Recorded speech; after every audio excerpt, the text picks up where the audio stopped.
क्षणोक्षणी हाची करावा विचार करावया पार भव सिंधू. आता तुकोबराय म्हणतात बाबा क्षणाक्षणाला काय करा, विचार करा. पण कशाचा विचार करायला सांगतात?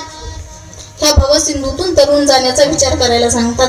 आपण नको त्या गोष्टीचा विचार करतो. आता मला सांगा आपण कशाचा विचार करतो? आता तुम्हाला वाटतं बाबा कीर्तन चालू झाले, कधी कीर्तन संपलन मी घरी जाऊन गोधडीत झोपण असं आपल्याला वाटतं. कुणाकुणाचे तर वेगवेगळे अनेक विचार, बरोबर की नाही? काही काहींना अजून जेवणाची इच्छा होणार, बरोबर की नाही? म्हणजे विचार कोणता येईल सांगता येत नाही. आणि आपण काय विचार करू सांगता येत नाही. अहो असं एका ठिकाणी मी कार्यक्रमाला गेले आणि कार्यक्रमाला गेल्याच्या नंतर मी कीर्तनामध्ये सांगितलं होतं क्षणोक्षणी हाची करावा विचार तरावया पार भव सिंधू. आता मी सांगितलं क्षणोक्षणाला तुकोबारायांनी सांगितलं विचार करायला लावलाय, परंतु त्या माणसाने काय केलं, अर्धच ऐकलं.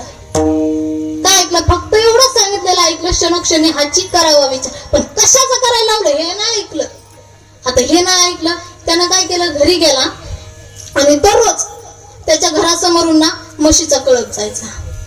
आता म्हशीचा कळप जायचा, तो विचार करायचा त्या म्हशींचे मोठमोठाले शिंग असायचे आणि ते पण गोल गोल आकाराचे शिंग असायचे. आणि तो विचार करायचा ह्या म्हशीच्या शिंगातून मला याच्या पलीकडे जाता येईल का? आता पहा असा विचार असावा का? आणि हा विचार तो सारखा करायचा. 1 दिवस झाला, 2 दिवस झाला, 3 दिवस झाला, असं तो करता करता 15 दिवस झाले हाच विचार करत तो राहिला. आता जो 15वा दिवस होता त्या दिवशी हे म्हशीचा कळप चालला आणि त्याच विचारामध्ये तो गुंतलेला होता. आता असं झाल्याच्या नंतर त्यानं काय केलं, तो म्हटला दररोज आपण विचार करतोय, एक दिवशी काय करू, याच्यातून उडी खाऊनच पाहू. आता मला सांगा उडी खाल्ल्यावर काय झालं असं? काय झालं असं? जशी त्यानं उडी खाल्ली तसं पलीकडे गेला का? नाही, तसंच त्या शिंगामध्ये अडकून बसला. आणि जसा शिंगामध्ये अडकून बसला तसं म्हशीने त्याला प्रसाद दिला. काय प्रसाद दिला असेल बरं? अख्ख्या गावाला येडा घालून आली ती म्हैस आणि त्याला ह्या विचाराचं त्याचं सार्थकच होऊन गेलं की नाही? अहो अख्ख्या गावाला येडा घातलं त्या म्हशीनं आणि त्याला रक्तभंबाळ करून टाकलं आणि मग त्याची बायको माझ्याकडे आली. आता काय सांगू बाई? ती म्हणली ताई तुम्ही कीर्तनामध्ये सांगितलं क्षणोक्षणी हाची करावा विचार, क्षणाक्षणाला विचार करायला सांगितलंय आणि आमचे महाराज काय करतात, क्षणाक्षणाला विचार करतात. त्या म्हशीच्या शिंगामध्ये जाऊन अडकले आणि त्या म्हशीने अख्ख्या गावाला येडा घालून आणला. पण मी म्हंटल ताई तुम्ही ऐकलं काय? विचारलं का त्यांना? मग ती बाई म्हणाली ताई तुम्ही फक्त सांगितलेलं ऐकलं आम्ही, काय क्षणाक्षणाला विचार करा, परंतु त्याचे पुढचं वाक्य होतं ते आम्ही ऐकलंच नव्हतं, म्हणून अशी परिस्थिती झाली. बरोबर की नाही? एकदा मला एका व्यक्तीचा फोन आला, म्हटले सोनाली ताई आहात का? म्हटलं हो बोला ना, काय म्हणताय?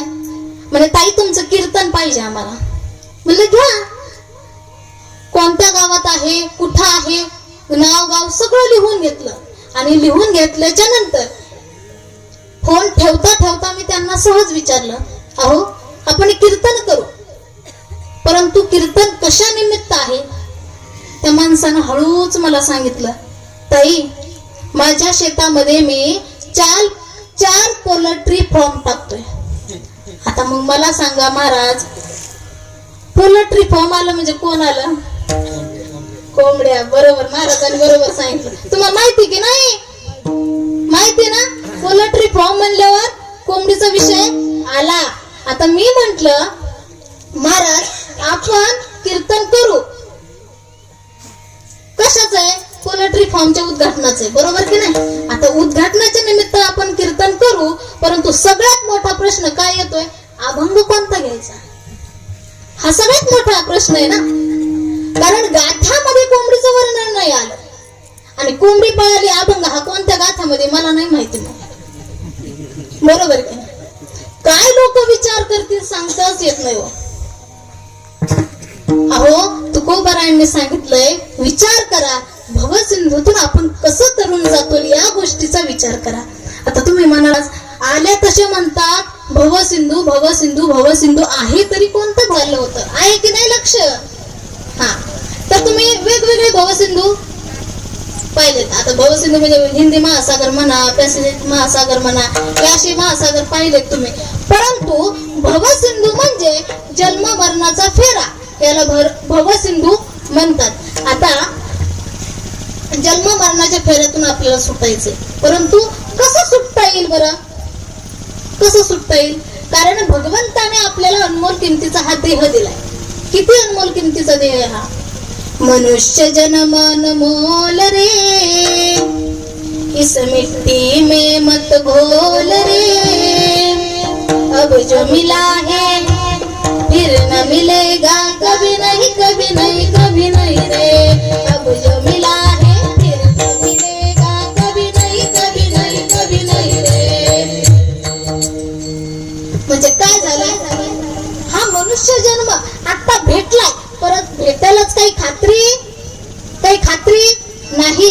कारण एक योनी कोटी कोटी फेरा आणि मंग लागे वारा मनुष्य देहाचा. कारण एका योनीमध्ये कोटी कोटी वेळा फेरा घ्यावा लागतो आपल्याला, आणि मग आपल्याला मनुष्य देह प्राप्त होत असतो. आता एक योनी म्हणजे काय? आता म्हणजे जसं आपण माकडाच्या जन्मामध्ये गेलं की मेलं की माकड, मेलं की माकड, मेलं की माकड, असं किती वेळा? कोटी वेळा. गाढवाच्या जन्मामध्ये गेलं की मेलं की गाढव, मेलं की गाढव, मेलं की गाढव, असं किती वेळा? कोटी वेळा. अशा 84 लक्ष योन्या आहेत, आणि एवढ्या फिरून आपल्याला मनुष्य देह प्राप्त होतो.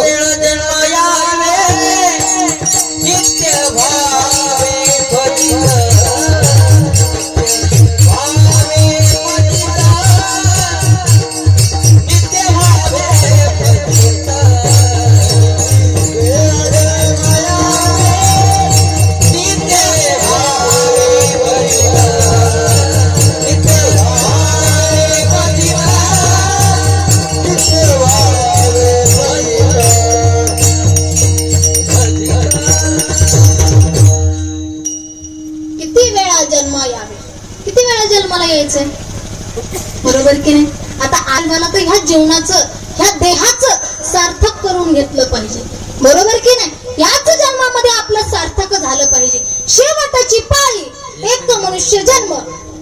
बहुत जन्मांती जन्मला निघाला, बहुत जन्मांती जन्मला निघाला,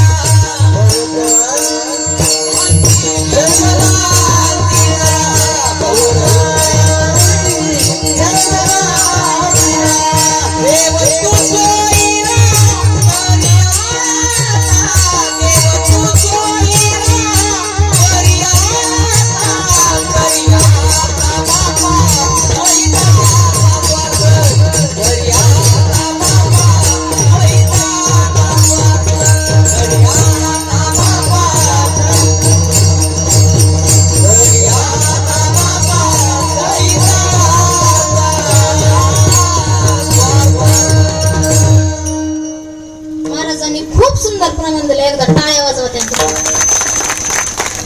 थोडस मनातून वाजवा, मनातून. तर आता आपल्याला हा मनुष्य देह भेटलाय, याचं सार्थक करून घेणं फार गरजेचं आहे हो. देवे दिला देह भजन गोमटा, तोया झाला फाटा बाधिकेचा. जेवणासाठी दिलाय का भोजनासाठी दिलाय का भजनासाठी दिलाय? सांगा. भजनासाठी दिलाय. बरोबर की नाही? मग आपण भजन केलं पाहिजे की नाही?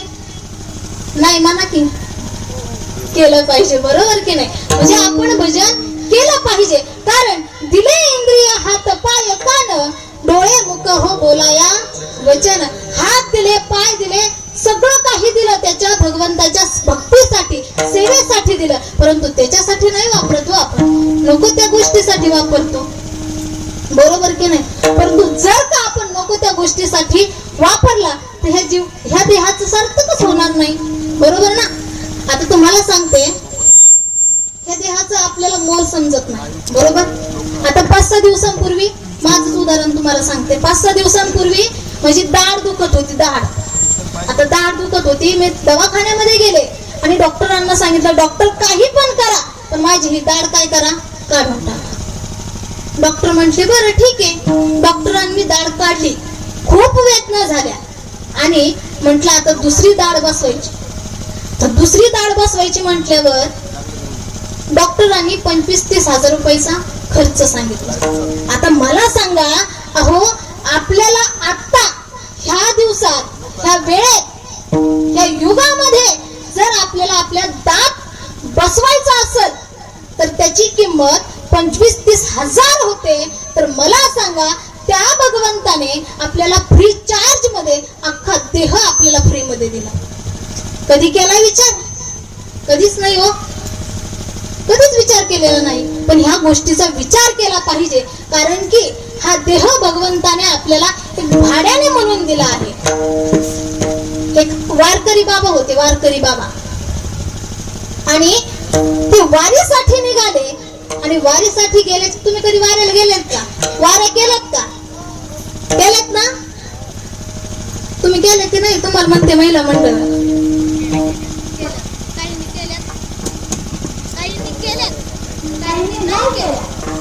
हॅलो, काहींनी केल्या, काहींनी नाही केल्या, परंतु ज्यांनी केल्या त्यांना माहिती असेल, बरोबर?